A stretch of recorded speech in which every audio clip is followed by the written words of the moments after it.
let's just say, hypothetically for a moment, it happened, as all the witnesses stated it happened. How big of a story do you think that is? It's an immense story because it means that they're real. If it's true, that it means they're real. It means something that we don't understand was in the sky, got hit by lightning, got caught up in a furious lightning storm, and wound up crashing. And that these things survived and they got out, and the fact that one guy handled one of them and got this insane infection and died very quickly afterwards, and he was very young and healthy, military man. And the fact that all these people have the same story. They all have the same depiction of the disc, the craft. They have the same depictions of seeing these beings. Not one witness came to us. We had to track down every one of those witnesses, and there's a story behind each and every one of them that I could go on for an hour for. I'm sure. I won't bore you with the details, but suffice you to say... wouldn't bore me? Bro, we got a gravity bomb over there. We could be here for days. Oh my gosh. I'd be like... I know. But there's nothing that goes better than marijuana and aliens. When I went, every time I'd get back from Brazil, I'd get home and I'm out there for a month knocking on doors, talking to witnesses, chasing people down, trying to convince them to come forward, like crazy. Yeah, this is not like a quick venture to make this documentary. 12 years. That's insane. And so, wow. And so I'd come home from a trip in Brazil, and I'm telling you, man, it was like my mind was just torqued. I'm in another alternate reality. I'm thinking, oh my God, I'm coming to the realization that this happened. When that man takes you to the spot and he gets overwhelmed with emotion. He was gone for 25 years. Marco Leal, thank you, Marco, and co. I said to Marco, that guy, we don't have a story. We got to find Carlos de Souza. Yeah, unless that guy is a Daniel Day-Lewis quality actor. We don't need Brad Pitt anymore, nor Leonardo DiCaprio. That guy, if he's full of shit, best actor. He's one of the best actors ever, because that moment when he gets to that spot and he's overwhelmed with emotion, he starts tearing up and and he's freaking out. Like, just imagine if 25 years ago you experienced something that literally destroyed your understanding of life itself in the universe. That there's a thing out there that can visit us that's different than us, and it's probably been here forever.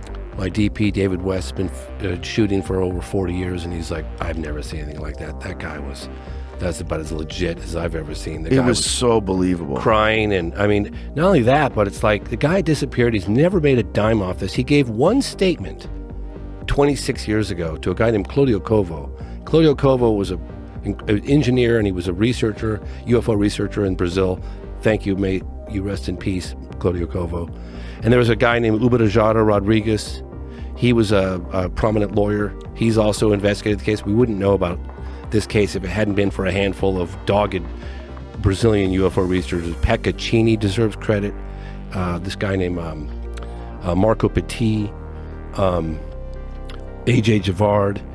These guys. Varginha is 150,000. I think it's about 130,000. I think. So it's like Boulder, Colorado sized. Yeah, and it's the surrounding areas. But you know, I was going to include like I did with Rua in the phenomenon. I was going to include like 5 or 10 minutes of that case and I worked so hard for so long with so many people.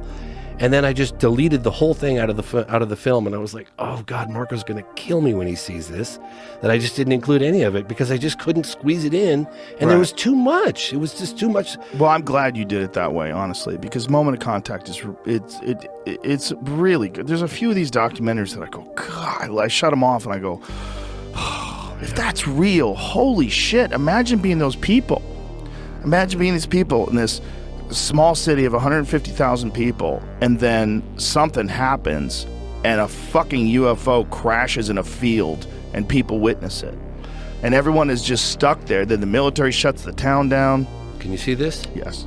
This is Brigadier Jose Carlos Pereira of the Brazilian Air Force. Okay, I met with him with Marco on 2 occasions.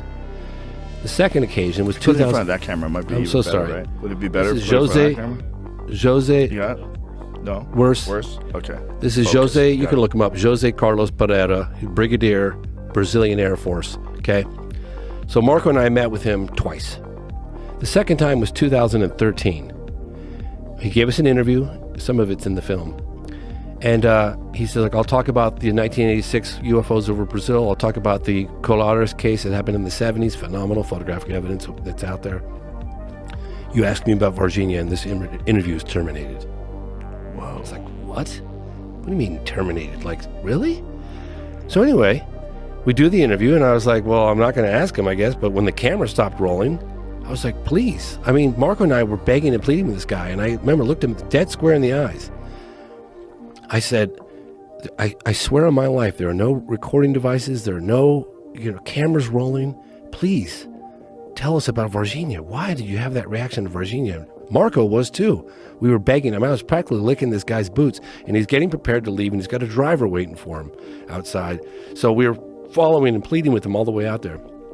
Please, just tell us, please. I swear on my life this happened. He gets in the car, doors open. He looks up, and the only reason why I'm telling you this because he died. He looks up at Marco and I, and he goes, it happened. Closed the door, and off he went.